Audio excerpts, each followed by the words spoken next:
माता की जय, भारत माता की जय, हर घर तिरंगा, हर घर तिरंगा।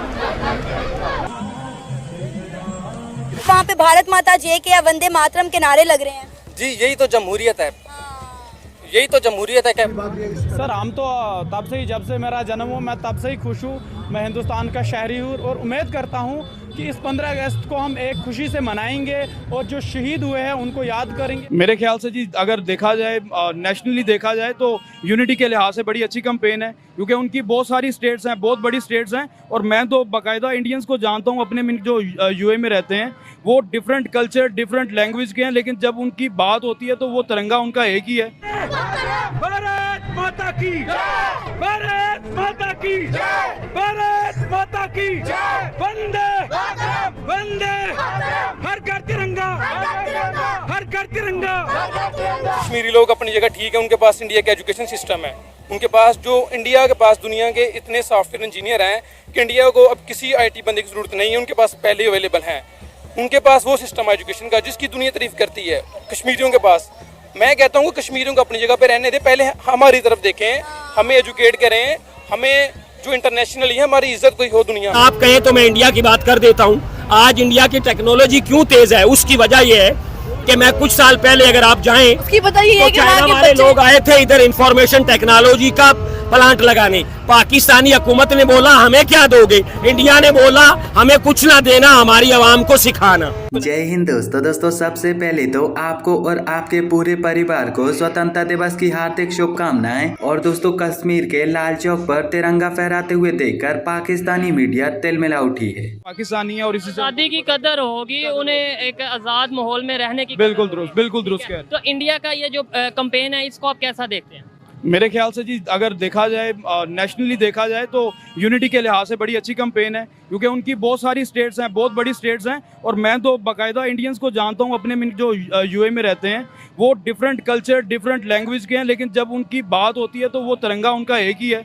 वो इंडियंस हैं at the end, they are उनके वो टोल के, लेकिन किसी भी मजहब से भी है। जी, लेकिन हम जो है वो इस टाइम बड़े फंसे हुए हैं, जात पात में फंसे हुए हैं, सियासत में फंसे हुए हैं, पार्टियों में फंसे हुए हैं, सूबों में फंसे हुए हैं। जी मैं पंजाबी हूँ, मैं बलोची हूँ, इसमें हम सबको जो है वो साथ मिलकर चलने की ज़रूरत है। ये एक झंडा ही जो है वो हमारी पहचान है, और इसकी जो है वो कैंपेन होनी चाहिए ताकि इस पे यूनिटी को प्रमोट, हाँ, कि हम इस झंडे के साए के तले जो है ना वो सारे एक हों कम से कम। ठीक है। बाकी बाद में वो सारे मज़ाहिब सूबे और पार्टियां ये बाद में है, ये झंडा सबसे पहले, इसके नीचे हमें जो है वो इकट्ठे होना है। आपको नहीं लगता कि जब तक ऐसी सोच ऐसी अवेयरनेस जैसे इंडिया में है कि आपने खुद आपके बकौल आपने ये बोला कि वो जो भी होते हैं, कोई सिख होता है, कोई हिंदू होता है, या कोई किसी कबीले से या कोई किसी कास्ट से बिलोंग करता है, लेकिन जब इंडिया की बात आती है वो एक झंडे के नीचे। अब दरअसल 15 अगस्त कार्यक्रम के लिए 13 अगस्त से ही देश भर में रैलियां निकलना शुरू हो चुकी हैं, और इसी कार्यक्रम का बहुत ही बड़ा हिस्सा बन चुका है कश्मीर में भी लोगों ने स्वतंत्रता दिवस मनाने के लिए अपने छतों पर तिरंगा लगाया हुआ है। और स्वतंत्रता दिवस के इस पावन दिवस से पहले ही सीआरपीएफ के जवान और स्कूलों के छात्रों ने मिलकर स्वतंत्रता दिवस की रैली निकाली है। इस रैली में जवानों और छात्रों ने मिलकर तिरंगा लहराया और भारत माता की जय के नारे लगाए। इस रैली की एक वीडियो इंटरनेट पर बहुत ही तेजी से वायरल हो रही है, जिस पर कई पाकिस्तानी लोगों ने अपनी प्रतिक्रिया देते हुए कहा है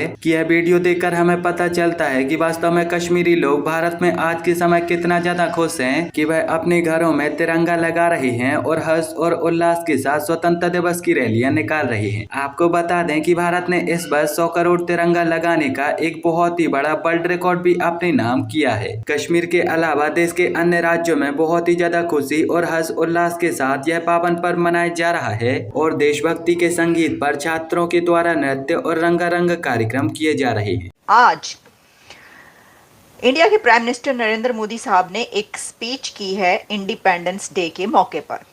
ठीक है, हर दफा ही होती है, आप जानते हैं, ये कोई नई बात नहीं है, लेकिन जो उन्होंने इस स्पीच में पॉइंट्स सामने रखे हैं वो बहुत ही इंपॉर्टेंट पॉइंट्स हैं, बहुत अहम पॉइंट्स हैं।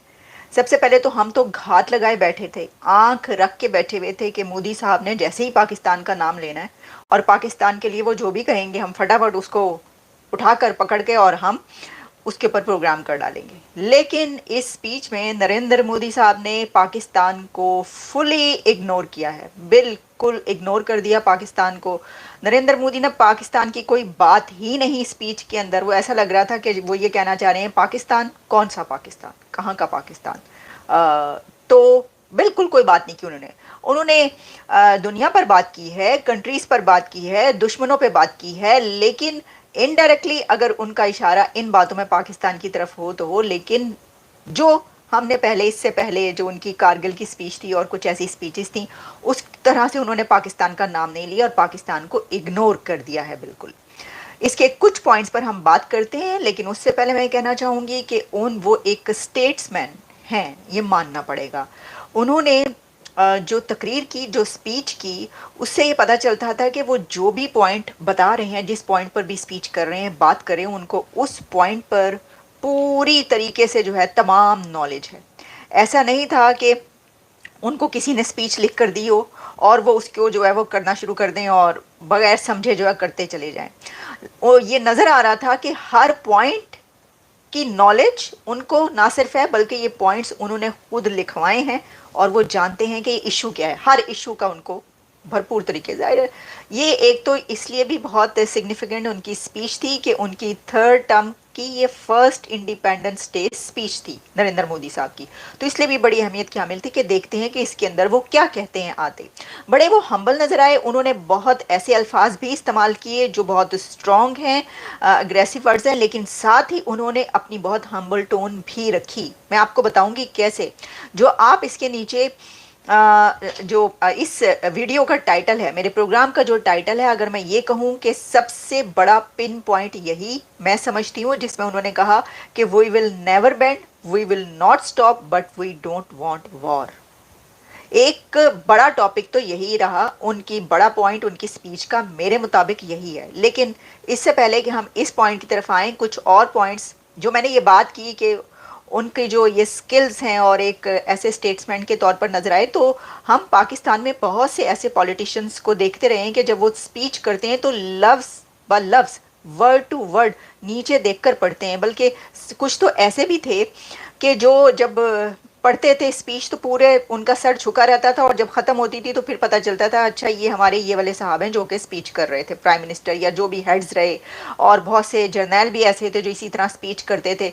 तो नरेंद्र मोदी हमें कैसे नजर आते हैं, तो थर्ड टर्म में ज़ाहिर अब तो वो इतने एक्सपर्ट हो चुके हैं और वैसे भी वो उनकी नॉलेज तो है हर इशू पर, बहुत ज़बरदस्त तरीके से तकरीर। सर पहली बात तो ये कि उन्होंने एक ऐसा पॉइंट के जो जिस पे मैंने कहा कि मैं ये समझती हूँ कि अभी जब मैं इससे आगे और पॉइंट्स डिस्कस करूँगी तो वो भी बहुत बड़े पॉइंट्स हैं, लेकिन ये सबसे बड़ा पॉइंट है। नरेंद्र मोदी साहब ने अपनी स्पीच में कहा है कि we will never bend, we will not stop, but we don't want war। यानी